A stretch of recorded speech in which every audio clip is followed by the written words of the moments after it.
Assalamualaikum warahmatullahi wabarakatuh.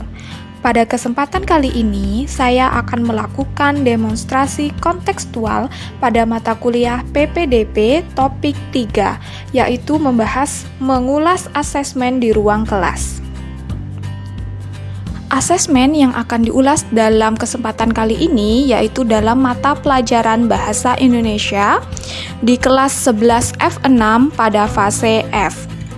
Adapun capaian pembelajarannya adalah membaca dan memirsa, yaitu peserta didik mampu mengevaluasi gagasan dan pandangan berdasarkan kaidah logika berpikir dari membaca berbagai tipe teks, non-fiksi dan fiksi di media cetak dan elektronik. Peserta didik mampu mengapresiasi teks fiksi dan non-fiksi, akurasi dan kualitas data, serta membandingkan isi teks. Selanjutnya dapat dilihat dari tujuan pembelajaran. Setelah mengikuti pembelajaran ini, peserta didik diharapkan mampu mengubah puisi dengan mentransformasikan cerpen melalui tema dan pesan yang terkandung di dalamnya. Tujuan pembelajaran tersebut sudah sesuai dengan capaian pembelajaran yang akan dicapai dalam materi ini, yaitu capaian membaca dan memirsa. Di mana tujuannya peserta didik diharapkan dapat membuat puisi dengan melakukan transformasi dari cerpen menjadi puisi dengan tema dan pesan yang terkandung di dalamnya. Tentu saja, kemampuan yang harus dimiliki adalah kemampuan membaca dan memirsa, di mana peserta didik harus membaca terlebih dahulu cerpen yang akan dijadikan puisi, kemudian menganalisis dan melakukan penggubahan. Selanjutnya, materi ajar yaitu menemukan tema dan pesan dalam cerpen yang menginspirasikan penggubahan puisi. Adapun jenis asesmen yang ada dalam modul ajar yang dibuat oleh guru Pamong yaitu asesmen jenis formatif. Bentuk asesmen yang digunakan yaitu penilaian sikap, kemudian ada lembar observasi dan juga penugasan berupa soal tertulis. Sebenarnya dalam modul ajar yang dibuat oleh guru Pamong dituliskan mengenai adanya asesmen diagnostik, namun tidak dijabarkan mengenai apa saja pertanyaan-pertanyaan pemantik yang diucapkan atau dilontarkan untuk memantik kemampuan siswa. Begitu juga dengan asesmen sumatif, tidak ada di dalam modul tersebut. Selanjutnya, kita akan membahas mengenai bagian mana dalam asesmen tersebut, yakni asesmen formatif yang menunjukkan kesesuaian dengan tahapan perkembangan peserta didik. Dan jelaskan. Dapat dijelaskan bahwa dalam asesmen tersebut, yakni asesmen formatif yang menunjukkan kesesuaian dengan tahapan perkembangan peserta didik, yakni pada bagian penilaian sikap percaya diri. Melalui penilaian ini, guru dapat melihat perkembangan sikap percaya diri peserta didik selama proses pembelajaran yang meliputi aspek penilaian berani berbicara di depan umum, kemudian berani bertanya, mengemukakan pendapat, dan menghargai pendapat. Melalui keempat parameter tersebut, guru dapat mengetahui sejauh mana tingkat kepercayaan diri peserta didik dan apakah sudah sesuai dengan tahapan perkembangan di usianya. Pada jenjang SMA, peserta didik berada dalam fase remaja dengan ciri yang menonjol yaitu sedang mencari jati diri dan membutuhkan pengakuan dari lingkungan. Oleh karena itu, penilaian sikap percaya diri sebagai bagian dari asesmen formatif di ruang kelas sangat membantu guru dalam memonitor perkembangan emosi, sosial, dan sikap peserta didik. Dapat disimpulkan pula, menurut hemat saya, bahwa asesmen formatif yang dibuat oleh guru Pamong sudah sesuai dengan tahapan perkembangan peserta didik. Pertanyaan selanjutnya yaitu bagian mana dalam asesmen tersebut yang menunjukkan kesesuaian dengan perlunya mempertimbangkan aspek lingkungan budaya dan karakter peserta didik. Jelaskan. Dalam asesmen tersebut yang menunjukkan kesesuaian dengan perlunya mempertimbangkan aspek lingkungan budaya dan karakter peserta didik, yaitu pada bagian penugasan berupa soal tertulis. Dalam penugasan yang diberikan guru, terdapat 2 kegiatan yang perlu dilakukan peserta didik. Yang pertama, peserta didik diminta untuk menjawab pertanyaan berdasarkan cerpen Malaikat Juga Tahu karya D. Lestari. Kedua, peserta didik diminta untuk mendiskusikan perbedaan dan persamaan cerpen dan puisi Malaikat Juga Tahu karya D. Lestari.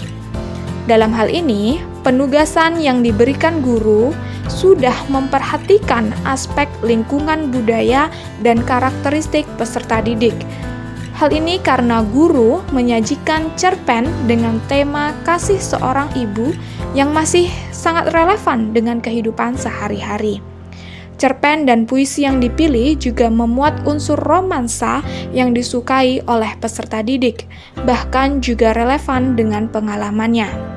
Oleh karena itu, dapat dikatakan bahwa asesmen formatif yang ada dalam modul ajar tersebut sudah menunjukkan kesesuaian dengan perlunya mempertimbangkan aspek lingkungan budaya dan karakter peserta didik yang berbeda-beda. Selanjutnya, kita akan bahas mengenai bagian mana dalam asesmen formatif yang menunjukkan kesesuaian dengan kemampuan peserta didik, dan jelaskan.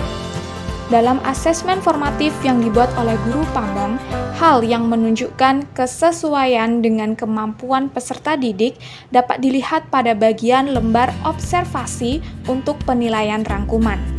Dalam hal ini, guru meminta peserta didik untuk membuat rangkuman terkait materi yang dipelajari. Kemudian, guru akan memberi penilaian berdasarkan rubrik yang sudah disusun, yaitu dari aspek kualitas rangkuman, kualitas bahasa, dan kualitas tampilan. Ketiga aspek dijabarkan dengan lebih rinci dan akan dinilai dengan angka 1, 2, 3, dan 4 yang mencerminkan indikator. Untuk angka 1 yaitu tidak ringkas dan padat dalam menjelaskan materi. Angka 2 menunjukkan kurang ringkas dan padat dalam menjelaskan materi. Angka 3 menunjukkan ringkas dan padat dalam menjelaskan materi. Dan kemudian angka 4 menunjukkan sangat ringkas dan padat dalam menjelaskan materi. Dengan demikian, dapat dilihat bahwa guru telah memberikan penilaian rangkuman berdasarkan kemampuan peserta didik. Nilai yang mereka dapatkan akan berbeda-beda, yang disesuaikan juga dengan kualitas rangkuman yang dibuat dan kemampuan dalam menerima pelajaran. Selanjutnya, kita juga perlu mengulas bagian mana dari asesmen formatif tersebut yang menunjukkan kesesuaian bahwa sudah memberikan ruang bagi peserta didik untuk memberikan umpan balik terhadap proses pembelajaran mereka.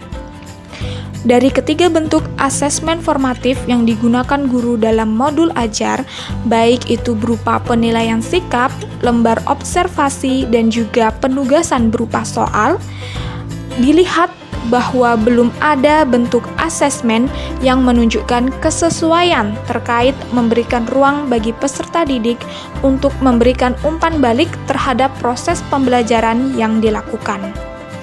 Dalam hal ini, guru Pamong tidak mencantumkan format tertulis terkait umpan balik peserta didik dalam modul ajar. Akan tetapi, saat proses pembelajaran di kelas, guru telah memberikan kesempatan kepada peserta didik untuk mengutarakan pendapat dan menanyakan hal yang kurang dipahami.